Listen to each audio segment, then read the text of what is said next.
Hello दोस्तों, good morning, जोहार। कैसे हैं आप सब? इससे पहले अभी तक आपने B2B news Jharkhand news channel को सब्सक्राइब और लाइक नहीं किया है तो लाइक कर दीजिए। तो चलिए बात करते हैं, आज के तमाम छोटी बड़ी खबरों पर नजर डालते हैं। राजकली फाउंडेशन के सचिव धर्मेंद्र तिवारी ने राजभवन में भारत की राष्ट्रपति द्रौपदी मुर्मू से शिष्टाचार भेंट की। तिवारी ने राष्ट्रपति को पूज्य संत आसाराम जी बापू की बिगड़ती स्वास्थ्य स्थिति के बारे में जानकारी दी। उन्होंने बताया कि बापू वर्तमान में मार्च 2025 तक पैरोल पर बाहर हैं, जहां उन्हें अपना इलाज करवाने का अवसर मिला है। हालांकि तिवारी ने बापू के 86 वर्ष की आयु और उनकी गंभीर स्वास्थ्य समस्याओं को ध्यान में रखते हुए उनकी स्थायी रिहाई के लिए राष्ट्रपति से हस्तक्षेप करने का अनुरोध किया। तिवारी ने इस संदर्भ में सुप्रीम कोर्ट की अनुशंसा का भी उल्लेख किया, जिसमें कहा गया है कि 75 वर्ष से अधिक आयु के कैदियों को रिहा किया जाए, विशेषकर जब उनकी स्वास्थ्य स्थिति गंभीर हो। उन्होंने इस अनुशंसा का हवाला देते हुए बापू की स्थायी रिहाई की मांग को और मजबूत किया। तिवारी ने पत्र में बापू के समाज और सनातन धर्म के लिए किए गए योगदान को विस्तार से बताया।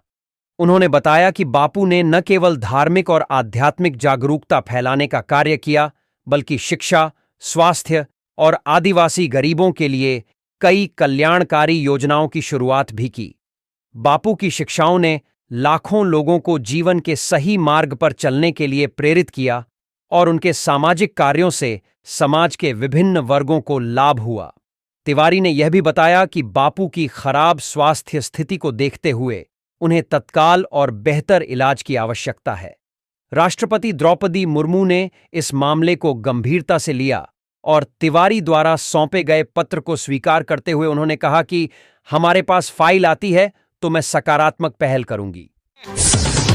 जेईई मेंस परीक्षा में 100 परसेंटाइल लाकर देश में टॉप करने वाले हर्ष झा का school SGN public school Nangloi, Delhi पिछले साल ही सीबीएसई से मान्यता खो चुका था। इस खुलासे के बाद शिक्षा प्रणाली पर सवाल उठने लगे हैं। हर्ष के पिता चंदन कुमार झा, जो गुमला डीएवी स्कूल में गणित के शिक्षक हैं, ने बताया कि उन्हें इस बारे में कोई जानकारी नहीं थी। उन्होंने कहा, हर्ष ने नियमित रूप से स्कूल में पढ़ाई की है और कोचिंग भी की है। सीबीएसई ने बताया कि पिछले साल जांच में पाया गया था कि स्कूल में ऐसे बच्चों का एडमिशन हो रहा था जो स्कूल आते ही नहीं थे। यह नियमों का उल्लंघन था, इसलिए स्कूल की मान्यता रद्द कर दी गई। हालांकि स्कूल ने टॉप करने वाले छात्रों को संदेश भेजकर यकीन दिलाया है कि इस बार इसका उन पर कोई असर नहीं पड़ेगा। सहकारिता बैंक की चेयरमैन विभा सिंह को सहकारिता बैंक के क्षेत्र में बेहतर प्रदर्शन और बेहतर आउटरीच के लिए स्कॉच पुरस्कार से नवाजा गया है। यह पुरस्कार वैसे लोगों को दिया जाता है जिन्होंने मुश्किल परिस्थितियों में ग्रामीण क्षेत्रों के विकास सहकारिता के क्षेत्र में अच्छा किया है। इस मौके पर विभा सिंह ने कहा कि यह पुरस्कार उनका नहीं बल्कि झारखंड की जनता का सम्मान है। उन्होंने कहा कि यह पुरस्कार सहकारिता बैंक की टीम की कड़ी मेहनत और समर्पण का परिणाम है। स्कॉच पुरस्कार एक प्रतिष्ठित पुरस्कार है जो सहकारिता के क्षेत्र में उत्कृष्ट योगदान के लिए दिया जाता है।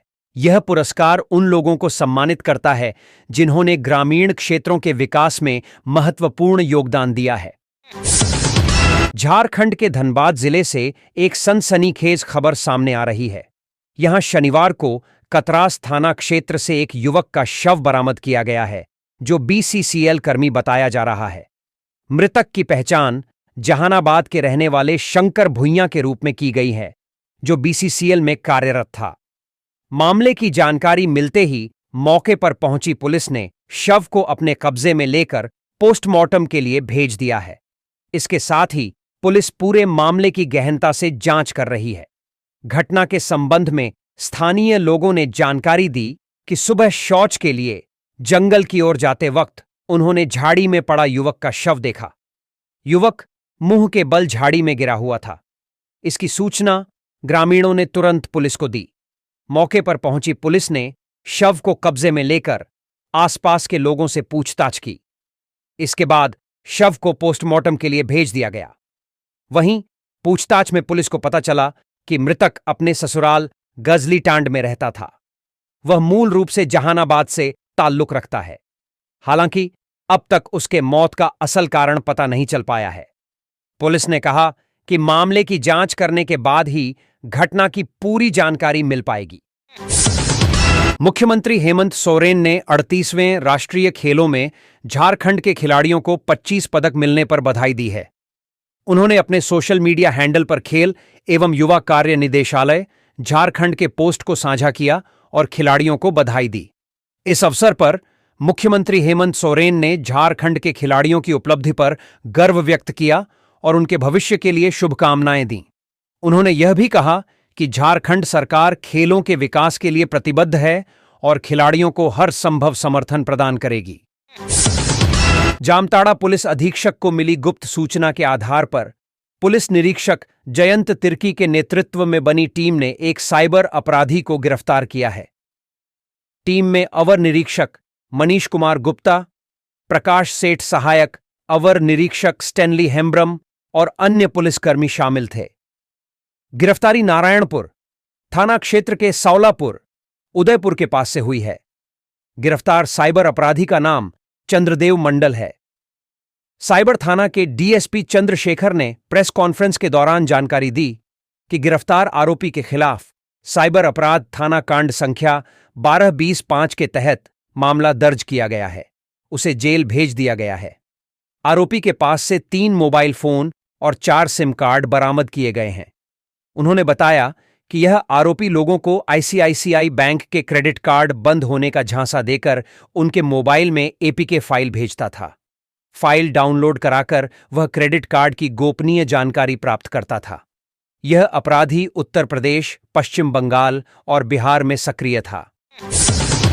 रांची में आयोजित भारतीय पुलिस ड्यूटी मीट का शनिवार को समापन हो गया। इस पुलिस मीट की शुरुआत 10 फरवरी को हुई थी।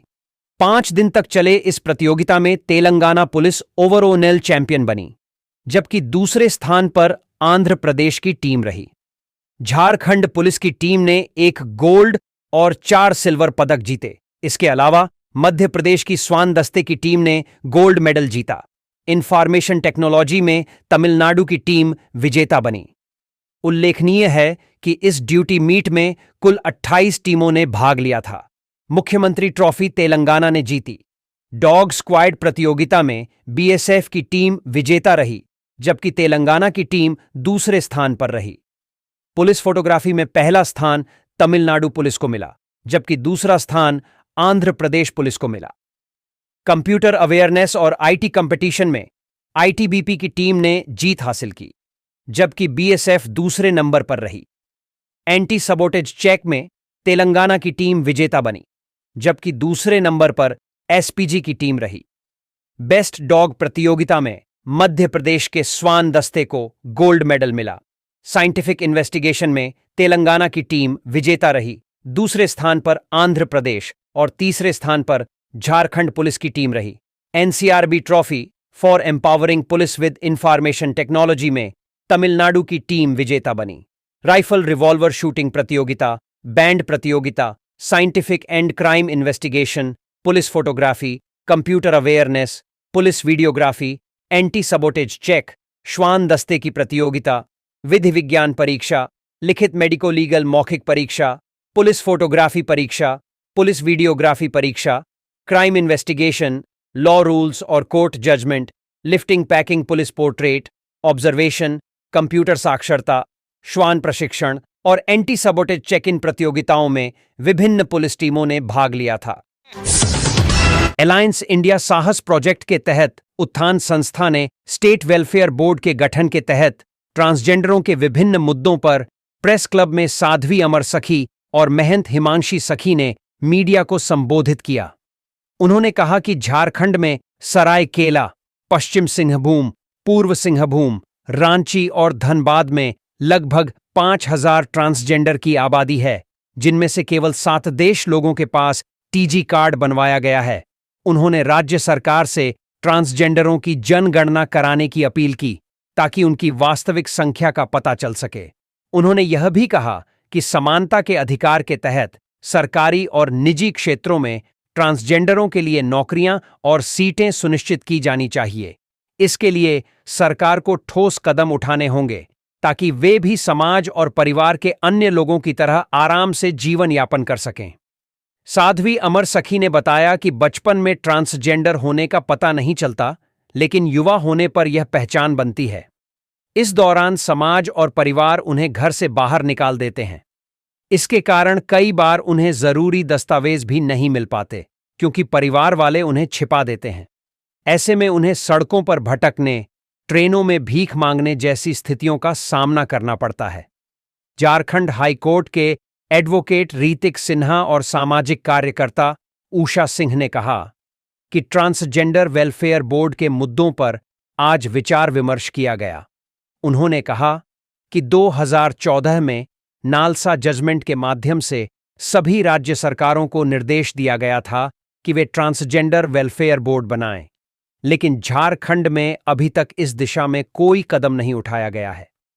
साध्वी अमरजीत सखी ने पीआईएल के माध्यम से ट्रांसजेंडर वेलफेयर बोर्ड बनाने की मांग की थी, लेकिन यह बोर्ड केवल कागज पर ही बना है और 7 महीने से इसमें कोई कार्यवाही नहीं हो रही है। धनबाद के भुईफोड़ मंदिर स्थित एक होटल के संचालक के घर में भीषण आग लग गई। यह घटना शुक्रवार रात करीब 8:45 पर शॉर्ट सर्किट होने की वजह से हुई। आग इतनी भयंकर थी कि उसे बुझाने में फायर ब्रिगेड की 3 गाड़ियों को घंटों मशक्कत करनी पड़ी। इस अगलगी में होटल संचालक बबलू पासवान शांतनु को लाखों का नुकसान हुआ है। प्राथमिक अनुमान के मुताबिक इस घटना में करीब 20 से 25 लाख रुपए की संपत्ति जलकर राख हो गई है। हालांकि सही आंकलन जांच के बाद ही स्पष्ट हो सकेगा। बबलू पासवान एक होटल के संचालक और समाज सेवी हैं। उनका निरसा व बरटांड में गैस एजेंसी का भी व्यवसाय है। घटना के संबंध में बताया जाता है कि करीब 8:45 पर शॉर्ट सर्किट होने की वजह से एक कमरे में आग लग गई, फिर गैरेज होते हुए घर के ऊपर के हिस्से तक पहुंच गई और विकराल रूप ले लिया। आग लगने के कारण स्टोर रूम में रखा सिलेंडर ब्लास्ट हो गया। धमाकों की आवाज सुनकर आसपास के लोग तुरंत घटनास्थल पर पहुंचे और आग को फैलते देख फायर ब्रिगेड को सूचना दी। कुछ ही देर में फायर ब्रिगेड की 3 गाड़ियां मौके पर पहुंची और राहत कार्य शुरू किया। स्थानीय पुलिस की टीम भी घटनास्थल पर पहुंचा और आग बुझाने में मदद की। बताया जाता है कि बबलू पासवान किसी शादी समारोह में शामिल होने निरसा गए थे। हालांकि बाकी सदस्य घर के अंदर ही थे। हालांकि बबलू पासवान को जब सूचना मिली कि घर में आग लग गई है, तो उन्होंने तुरंत घर में फोन कर सभी सदस्यों को तुरंत बाहर निकलने के लिए कहा। उनके इस सूझबूझ के कारण एक बड़ी जनहानि टल गई। वहीं विधायक राज सिन्हा जेएमएम नेता सहित कई गणमान्य के साथ घटनास्थल पर पहुंचे भाजपा नेता मुकेश पांडे ने भी सूझबूझ दिखाई और बिजली विभाग को सूचना देकर बिजली कटवा दी, जिससे आग और अधिक फैलने से बच गई। प्रारंभिक जांच में आग लगने का कारण शॉर्ट सर्किट प्रतीत हो रहा है। हालांकि फायर ब्रिगेड और बिजली विभाग की टीम विस्तृत जांच कर रही है। बिजली विभाग ने लोगों से समय समय पर इलेक्ट्रिकल वायरिंग की जांच करवाने और घर में फायर सेफ्टी उपकरण अनिवार्य रूप से रखने की अपील की है, ताकि शॉर्ट सर्किट से बचा जा सके। देवघर बस स्टैंड के समीप 2 पक्षों के बीच विवाद सुलझाने गई पुलिस पर एक पक्ष के लोगों ने हमला कर दिया। हमले में नगर थाना के हवलदार विकास यादव घायल हो गए। उनके चेहरे पर गहरी चोट लगी है। उनकी नाक से खून निकल रहा था। घटना के बाद साथी पुलिसकर्मी उन्हें सदर अस्पताल ले गए, जहां डॉक्टरों ने उनका इलाज किया। हवलदार ने बताया कि हमलावरों ने उनका हथिया भी छीनने का प्रयास किया, लेकिन वे सफल नहीं हो पाए। हवलदार विकास यादव ने बताया कि बस स्टैंड के समीप 2 पक्षों में विवाद हो गया था। सूचना मिलते ही वह मौके पर पहुंचे और दोनों पक्षों को समझाकर विवाद शांत कराने की कोशिश कर रहे थे। तभी एक युवक ने धारदार हथियार से उन पर हमला कर दिया। उसने उनका हथियार भी छीनने का प्रयास किया। तभी और पुलिसकर्मी वहां पहुंच गए, जिससे वह हथियार छीनने में सफल नहीं हो पाया। हमला करने वाले युवक का नाम मिथिलेश तुरी है। पुलिस उसे पकड़कर थाना ले गई।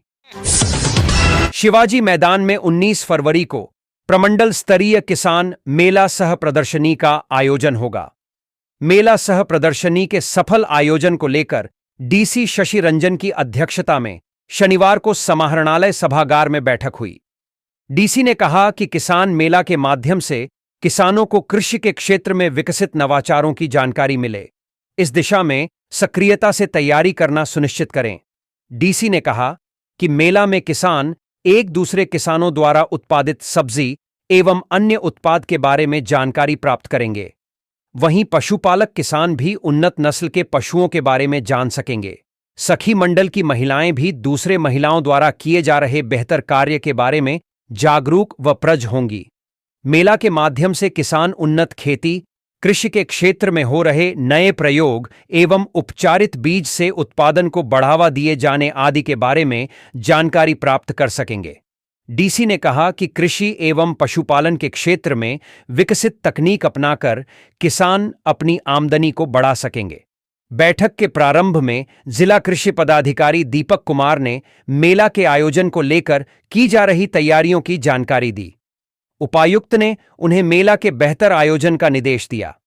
वहीं जिला परिवहन पदाधिकारी जितेंद्र कुमार एवं जिला जनसंपर्क पदाधिकारी असीम कुमार को मेला के सफल आयोजन में सक्रियता से सहयोग करने का निर्देश दिया। किसान मेला में विभिन्न योजनाओं के लाभुकों के बीच परिस्थितियों का वितरण भी किया जाएगा। 40 से अधिक स्टॉल लगाए जाएंगे। स्टॉल कृषि विभाग के साथ साथ अन्य विभाग नाबार्ड, अग्रणी बैंक, कृषि विज्ञान केंद्र, क्षेत्रीय अनुसंधान केंद्र, ग्रामीण विकास, शहरी आजीविका मिशन, JSLPS, पशुपालन इफ़को आदि विभागों के स्टॉल लगाए जाएंगे। स्टॉल के माध्यम से लोगों को संबंधित विभागों द्वारा संचालित योजनाओं की जानकारी दी जाएगी। वहीं मुख्य मंच से कृषि तथा पशुपालन के क्षेत्र में बेहतर करने वाले किसानों को सम्मानित किया जाएगा और लाभुकों को योजनाओं का लाभ मिलेगा। बैठक में जिला परिवहन पदाधिकारी जितेंद्र कुमार, जिला जनसंपर्क पदाधिकारी असीम कुमार, पलामू के जिला कृषि पदाधिकारी दीपक कुमार, गढ़वा के जिला कृषि पदाधिकारी शिव शंकर प्रसाद, लातेहार के जिला कृषि पदाधिकारी अमृतेश सिंह, कृषि वैज्ञानिक प्रमोद कुमार, जिला पशुपालन पदाधिकारी, जिला मत्स्य पदाधिकारी सहित अन्य विभागों के पदाधिकारी उपस्थित थे। हेलो दोस्तों, गुड मॉर्निंग, जोहार। कैसे हैं आप सब? इससे पहले अभी तक आपने B2B news Jharkhand news channel को सब्सक्राइब और लाइक नहीं किया है तो लाइक कर दीजिए। तो चलिए बात करते हैं आज के तमाम छोटी बड़ी खबरों पर नजर डालते हैं। झारखंड में मौसम का उतार चढ़ाव जारी है। कभी तेज धूप से गर्मी का एहसास तो कभी सर्द हवाओं से लोग कांप रहे हैं। मौसम विभाग के मुताबिक फरवरी के अंतिम सप्ताह तक तापमान में और बढ़ोतरी हो सकती है। आने वाले दिनों में गर्मी के प्रभाव को लेकर लोगों को सतर्क रहने की जरूरत होगी। अगले 5 दिनों तक तापमान में किसी बड़े बदलाव की संभावना नहीं है। हालांकि 5 दिनों बाद राज्य के न्यूनतम तापमान में 2 से 3 डिग्री सेल्सियस की वृद्धि होने की संभावना है। रांची मौसम केंद्र के अनुसार झारखंड में पश्चिमी विक्षोभ का असर देखने को मिल रहा है। इसके कारण अधिकतम और न्यूनतम तापमान में 3 से 4 डिग्री गिरावट दर्ज की जाएगी। पिछले 24 घंटे में क्या रही स्थिति? रांची में न्यूनतम तापमान 14 और अधिकतम तापमान 27 डिग्री सेल्सियस पर पहुंच गया है। वहीं जमशेदपुर, मेदिनीनगर और बोकारो का अधिकतम तापमान 30 डिग्री सेल्सियस और यहां न्यूनतम तापमान 9 से 10 डिग्री सेल्सियस के आसपास रहने का अनुमान है। जमुआ पचंबा मुख्य मार्ग पर कुसैया के पास शुक्रवार की शाम सडीडीडीएचक दुर्घटना में एक युवक गंभीर रूप से घायल हो गया था। परिजन उसे बेहतर इलाज के लिए रांची ले जा रहे थे, लेकिन रास्ते में ही उसकी मौत हो गई। मृत युवक सोनू राणा पचंबा थाना क्षेत्र के सुगगसार निवासी महादेव राणा का पुत्र था। मिली जानकारी के अनुसार सोनू राणा जमुआ से बाइक से अपने घर सुगगसार लौट रहा था। रास्ते में कुसैया के पास सामने से आ रही दूसरी बाइक ने उसे टक्कर मार दी, जिसमें वह गंभीर रूप से घायल हो गया था। राहगीरों और पुलिस के सहयोग से उसे आनन फानन में जमुआ सामुदायिक स्वास्थ्य केंद्र पहुंचाया गया, जहां चिकित्सकों ने प्राथमिक उपचार के बाद उसे गिरिडीह सदर अस्पताल भेज दिया था। सदर अस्पताल के डॉक्टरों ने उसे बेहतर इलाज के लिए रांची रेफर कर दिया था। हाथी केवल बुद्धिमान ही नहीं बल्कि अत्यंत संवेदनशील जीव भी होते हैं। वे अपने महावत के साथ एक गहरा संबंध स्थापित करते हैं और जीवन भर उसके साथ रहते हैं। हाल ही में सोशल मीडिया पर एक वीडियो वायरल हुआ है जिसमें हाथी और उसके महावत के बीच की भावनात्मक निकटता स्पष्ट रूप से दिखाई दे रही। इंटरनेट पर महावत और हाथी की मित्रता का एक अद्भुत वीडियो तेजी से फैल रहा है। इस क्लिप ने ऑनलाइन दर्शकों को भी भावुक कर दिया है। इसमें देखा जा सकता है कि एक हाथी अपने बीमार महावत को देखने के लिए अस्पताल आया, जिससे वहां उपस्थित लोगों की आंखों में आंसू आ गए। 27 सेकंड की एक क्लिप में हाथी का बच्चा अस्पताल के गेट को पार करते हुए दिखाई देता है। वहां उसका महावत अपनी अंतिम क्षणों को जी रहा है। हाथी का बच्चा अपनी सूंड से चादर को हटाकर महावत को उठाने का प्रयास करता है। थक जाने के बाद वह महावत के निकट बैठ जाता है। वहां उपस्थित लोग बुजुर्ग के हाथ से उसकी सूंड को छूने का प्रयास करते हैं। हाथियों की याददाश्त उनके जीवन में अत्यंत महत्वपूर्ण होती है। महावत और हाथी के बीच का संबंध भी विशेष होता है। महावत न केवल उनकी देखभाल करते हैं, बल्कि उन्हें प्रशिक्षण भी प्रदान करते हैं। इसके बदले में हाथी अपने महावत के प्रति निष्ठावान रहते हैं और उनकी सभी आज्ञाओं का पालन करते हैं। इसे एक्स, पूर्व में ट्विटर, पर अब तक 14 मिलियन से अधिक बार देखा जा चुका है। वीडियो के कैप्शन दिया गया है, हाथी को अस्पताल लाया गया ताकि वह अपने अंतिम क्षणों में अपने महावत से मिल सके। इस वीडियो को देखकर हजारों लोगों ने अपनी भावनाएं साझा कीं। एक उपयोगकर्ता ने लिखा, यह प्रेम का सबसे शुद्ध रूप है। जानवर कभी भी उन लोगों को नहीं भूलते जिन्होंने उनकी देखभाल की। वहीं एक अन्य उपयोगकर्ता ने हाथियों की संवेदनशीलता पर टिप्पणी करते हुए कहा, हाथियों का दिल सबसे बड़ा होता है, आकार में भी और भावनाओं में भी। यह दृश्य दुखद और सुंदर दोनों है। कोडरमा जिले के रेलवे स्टेशन पर महाकुंभ जाने के लिए यात्रियों का तांता लगा हुआ है। आरपीएफ द्वारा लगातार ऐलान करके श्रद्धालुओं से संयम बरतने की कोशिश कर रहे हैं। Howrah Delhi grand chord line पर स्थित कोडरमा रेलवे स्टेशन कनेक्शन के लिहाज से राज्य का सबसे प्रमुख स्टेशन है, जहां से प्रयागराज जाने के लिए सीधी ट्रेन है। ऐसे में प्रयागराज जाने वाले श्रद्धालुओं की भीड़ दिन प्रतिदिन बढ़ती जा रही है। प्रयागराज जाने के लिए कोडरमा से होकर रोजाना करीब 1 दर्जन ट्रेनें गुजरती है, जिसकी कोडरमा स्टेशन पर ठहराव किया जाता है। लेकिन यात्रियों की संख्या इससे कहीं अधिक होने के कारण लोगों की सुरक्षित सफर के लिए आरपीएफ को कड़ी मशक्कत करनी पड़ रही है। प्रयागराज जाने वाली सभी ट्रेनों में सीट से अधिक लोग होने के साथ साथ यहां से सवार होने वाले यात्रियों को परेशानी न हो, इसके लिए आरपीएफ की कई टीमें प्लेटफॉर्म पर 24 घंटे तैनात हैं। आरपीएफ के प्रभारी निरीक्षक दीपक कुमार ने बताया कि लोगों को जागरूक करने के साथ साथ उन्हें ट्रेन में सुरक्षित सफर कराने के लिए प्रतिबद्ध हैं। यात्रियों की बढ़ती भीड़ को देखते हुए कोडरमा के रास्ते प्रयागराज जाने के लिए 2 स्पेशल ट्रेन का परिचालन सुनिश्चित किया गया है। ऐसे में प्रयागराज में आस्था की डुबकी लगाने के लिए रवाना होने से पहले ट्रेनों के बारे में विस्तार से जानकारी होना जरूरी है, ताकि कोई भी यात्री सुरक्षित सफर कर सकें। स्टेशन पर मौजूद कई यात्रियों ने कहा कि काफी मुश्किल से टिकट मिला है, लेकिन भीड़ इतनी ज्यादा है कि ट्रेन पर चढ़ना मुश्किल लग रहा है, जिसको लेकर आरपीएफ लगातार प्लेटफॉर्म पर तैनात हैं। बसंत ऋतु में आम के पेड़ मंजर से लदे हुए हैं और इस बार खूब आम आएगा, लेकिन लीची के पेड़ों में अभी तक फूल नहीं आए हैं। बिरसा कृषि विश्वविद्यालय के उद्यानिकी विभाग के एचओडी डॉ संयत मिश्रा ने राज्य में इस बार आम की बम्पर पैदावार होने का अनुमान लगाया है। वहीं लीची का उत्पादन लगातार दूसरे वर्ष भी खराब रहने की संभावना व्यक्त की है। डॉक्टर संयत मिश्रा ने बताया कि तापमान में जल्दी जल्दी उतार चढ़ाव का खराब असर लीची के फ्लावरिंग पर पड़ा है और अभी तक ज्यादातर लीची के पेड़ में फूल भी नहीं आए हैं। डॉक्टर संयत मिश्रा ने बताया कि बिरसा कृषि विश्वविद्यालय बीएयू राज्य में लीची की फसल को लेकर इस उम्मीद में है कि आने वाले दिनों में लीची में भी फ्लावरिंग हो। बिरसा कृषि विश्वविद्यालय के उद्यानिकी वैज्ञानिक डॉ एस सेन गुप्ता ने इस बात पर खुशी जताई है कि इस बार आम के पेड डीडीएच मंजर से लदे हैं, लेकिन इन मंजर से फ्रूटिंग भी हो, इसके लिए जरूरी है कि किसान भाई आम के पेडेडहों पर लगे मंजर को मधुआ या मिलीबग से बचाएं। डॉक्टर एस सेन गुप्ता ने कहा कि मंजर लगे आम के पेड़ के पत्तों पर चमक जैसा दिखे तो उसे मधुआ समझकर उपचार करना चाहिए। उन्होंने बताया कि इन दिनों मधुआ या मिलीबग, ये दोनों ही तरह के कीड़े फसलों की पत्तियों, कोमल डंठलों और पुष्पकलियों के रस को भारी मात्रा में चूस डालते हैं, जिस वजह से फ्रूटिंग और उपज का नुकसान होता है। इससे बचाव के लिए किसान अपने बागों में मंजर लगे पेड़ पर कीटनाशी का छिड़काव कराएं। इसकी अधिक जानकारी के लिए किसान बिरसा कृषि विश्वविद्यालय या अपने प्रखंड अथवा जिला कृषि पदाधिकारी से भी संपर्क कर सकते हैं।